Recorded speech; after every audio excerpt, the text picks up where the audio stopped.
usually in mid-game, they're going to be very even, but once it reaches the 5-item, 6-item point, I can't see a way in which SK Telecom's actually going to be able to win the game. So this is really interesting, especially with Strength of Ages. That does mean that perhaps we're going to be seeing more of a tanky Galio kind of style, and with his passive helping him out or giving him bonus stats per magic resistance, you're going to maybe be predisposed to that. So we'll get a chance to see that. If I'm not mistaken, Strength of Ages also gives you bonus health on major monster kills. So when he gets blue buff, he's also going to get stacks on that as well. Yep. And Bengi actually electing to take the blue. That's something I'm a little bit surprised to see, given that he's an energy jungler, and typically Lee Sins give away their blue buff to their mid laner. Also, the relationship between Bengi and Faker has always been one of, Bengi helping Faker out a lot, really sort of being his third summoner spell. But taking the blue buff away is something, like you said, that we haven't seen a whole lot of Lee Sins do. Interesting to see how that will affect here. Bengi coming around the corner as he comes. Dodge there, goes forced out. Oh. And Ian with just the sexiest sidestep away from that Sonic Wave. Yeah, and that's really unfortunate to have actually missed, because that also would have probably resulted in come back and get all this CS. And he's actually able to stand up in the wave and melee auto-attack these minions against a Victor who's traditionally pretty good at harassing melees when they go to clear the wave that way. And now walking forward, he's hit that level 6. Oh, the flash away! Ian preempting Faker's initiation. Yeah, and that was actually a really good play by Faker, because if he does get the taunt onto Ian there, then certainly Bengi would be able to follow up and knock him down. And these are the type of roams, by the way, coming in right now that I've talked about Ed, where he loves to live in the mid lane, and Bengi is here. Faker, oh my god, even Beyond exactly where he needed to be. He had Beyond actually flash over that tiny little wall to fire his cocoon, and is a lot less destructible than you're used to. Now Bengi forced to flash over the wall. Bard ult dodged away from him, but they're coming through the magical journey. A nice hit there, and Bengi's doing the utmost. He's now on the other side, staying safe with the Crux. Safeguards right back over to join the rest of SKT. Going forward for first blood with a kill onto Max.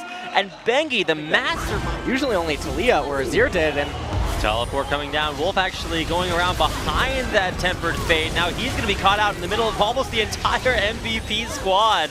That's the first kill on the board for MVP, but an equalizer coming down from Prophet. Beyond trying to wait it out. Find themselves a kill right there, and we can see the Ed actually running back up to top lane. And this is the type of pressure stuff that I was talking about in the pick ban, where Ed seems to like to give Ian a lot of help and support. And oh, but he might be in a little bit too rough a spot here. Faker does not store, because he can out-deal him.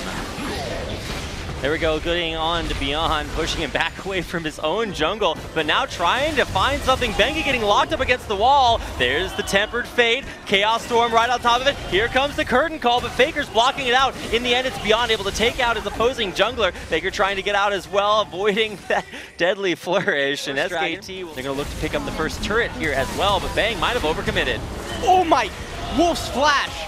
That's insane, and he is able to block pretty much everything from getting onto Bang, who will turn around, throw an arrow, but it will be repelled away from. In the end, it's actually going to be Wolf that does fall. Can they chase on for more? Ed going deep. There's going to be that, Deadly Flourish. They'll catch one. There's going to be another double knock-up, and Ed's just doing the utmost. Max coming around the corner. Bengi trying to run for his life. He's sticking down. There's the laser from Ian to crush him, to take a 3-for-0 exchange. But look at what SKT are doing off the back of that. They're snowballing this into objective leads, even after losing a fight. Taking that mid lane turret, arrow onto Max immediately. He's gonna get caught there by the Idol Duran. Bengi gets right on top of him. There's a lot of damage coming in from Ian. It's actually gonna be Bengi going down.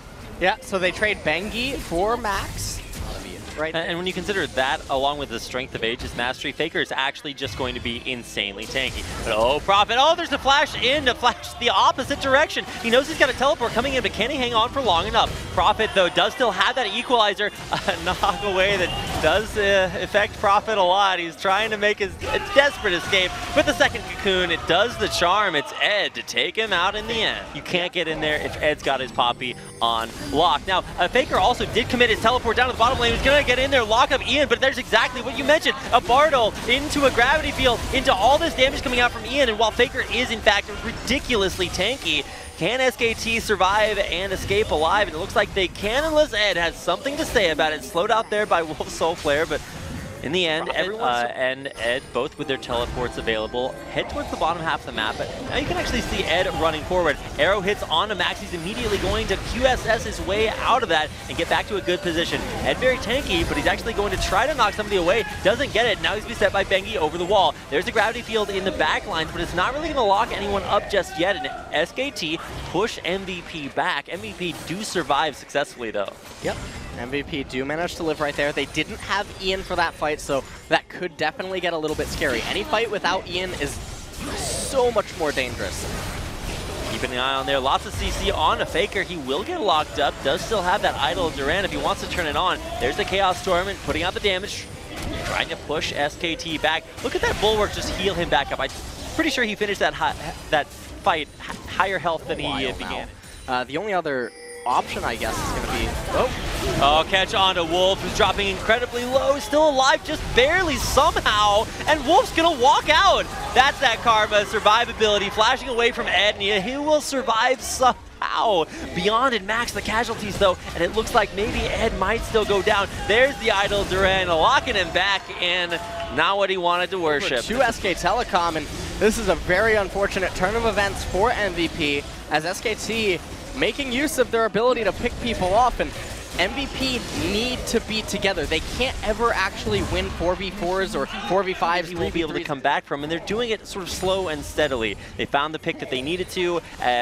In the last fight, actually, Wolf was the one that got picked, and that was exactly what SKT were able to turn around. Now Faker walking forward, way too tanky for MVP to deal with really at this point, although barely catching Bang there with a Tempered Fate, and here comes Ed to really knock that SKT carry away. Will we be able to see anybody go down? Faker actually dropping the idol, catching multiple members of MVP and totally turning the fight around. Ed goes in, but he's gonna go down. Faker flashing out immediately to stay alive. Prophet taking up that turret, he's gonna stay alive just barely at the end with a Zanya's Hourglass.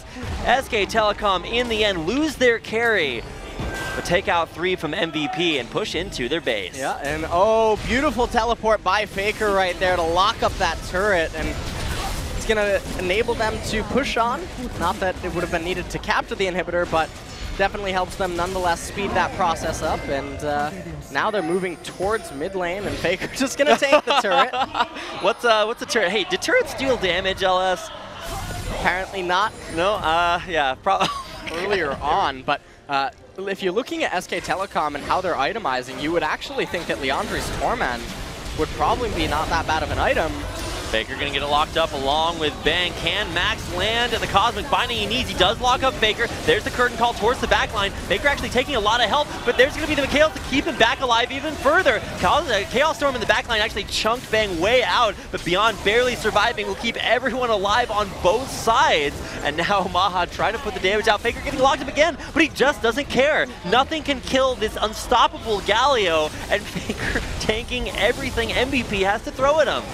Yeah, and that's going to be the second inhibitor of the game, falling for SK Telecom, and that thing just does Prophet, who's got his up on time, but wow, just it was the death cap that you were talking about, looking for more damage, and a Void Staff on top of it. So Faker at this point, I mean, all he's missing is turning his Dark Seal into a little bit more stacking up.